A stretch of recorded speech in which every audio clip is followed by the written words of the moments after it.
Together, growing in faith, changing communities. Madunyiswe uJesu Kristo. Musa wenkosi yethu uJesu Kristo, uthando lukaNkulunkulu uyise, ubuzalwane ngomoya ocwebileyo maqhubeke ninonke. Mhlanje ithando zami ngifisa sibuke encwadini kaGenesis, isahluko sesibili verse la 18 kuze kube u25. Inkosi uNkulunkulu yathi, akukuhle ukuba umuntu ahlale yedwa. Ngizamenzela umsizi onjengaye. Inkosi uNkulunkulu yabumba ngomhlabathi zonke izilwane zasendle nezinyoni zonke zasemoyeni. Yazisa ku-Adamu ukuba ibone ukuthi angaziqamba ngokuthini, ukuze kuthi njengoba umuntu eziqamba zonke izilwane eziphilayo, lokhu kube ngamagama azo. Umuntu-ke waziqamba amagama zonke izilwane zasekhaya nezinyoni zasemoyeni nezilwane zasendle. Kepha umuntu akatholelwanga umsizi onjengaye. Inkosi uNkulunkulu wamehlisela u-Adamu ubuthongo obunzima walala. Yayisithatha olunye lwezimbambo zakhe yavala isikhala ngenyama. Inkosi uNkulunkulu yase yakha owesifazane, yambumba ngobambo elithathe ku-Adamu, yamisa kuye, wayesethi u-Adamu, "Oh, lona ulithambo lamathambo ami nenyama yenyama yami.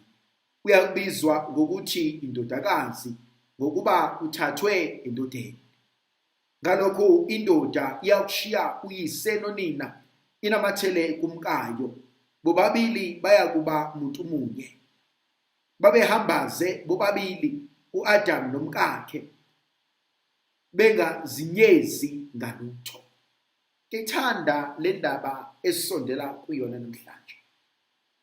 Indawo yokuqala engiyithandayo, akuhle ukuba umuntu ahlale yedwa. Ngizomenzela umsizi onjengaye.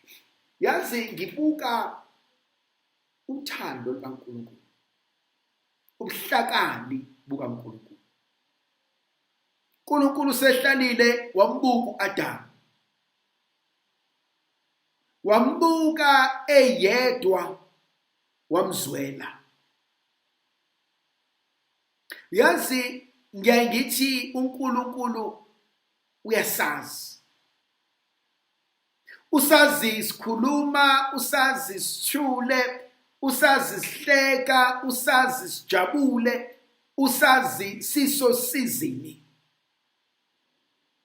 Kahle kahle ayikho into esimkhohlisa ngayo uNkulunkulu. Ayikho into esingalutha ngayo uNkulunkulu sithi akaboni. Ukuthuthule akusho ukuthi akaboni. Ukuthi akangishayi ngezono zami akusho ukuthi akaboni. Ukuthi umndeni wakithi uhlukene, uhlakazekile ngenxa yolimi lami akusho ukuthi akaboni. Ukuthi abantu bayahlupheka ngenxa yami akusho ukuthi akaboni. Uyabona uNkulunkulu ukuthule. And so ukuthula kukaNkulunkulu akusho ukuthi asiqhubeke simenze isilima. Akusho ukuthi asiqhubeke sizenzele kube kampunzi edlemini. La ephendula khona akekho omunye oyophinda kwazi ukukhuluma. Now kule ndaba ngithanda uma ebuka u-Adamu, mhlawumbe ubuka usizi lwakhe. Kwenze njani? Wangaba mnandi, wangajabula, wangesasa. Yazi ithandwa zami, ngifisa ukukhuluma, ngixwayise, ngikhuze labantu abahamba beyohlukumeza abanye abantu. Yazi ngiyasaba mina ukuthi omunye umuntu ayoguqa uNkulunkulu ngamadolo ekhala inyembezi ngenxa yami.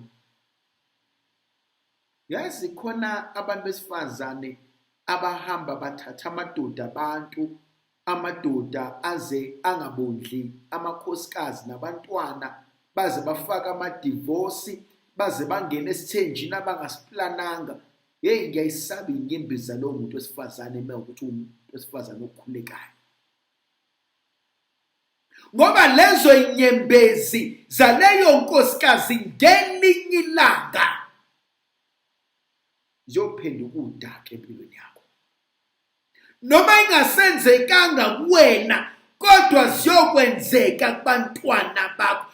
Ebesethi uNkulunkulu lobuhlungu owabuzwisa uMasibanibani awukubuzweke manje ngesibeletho sakho.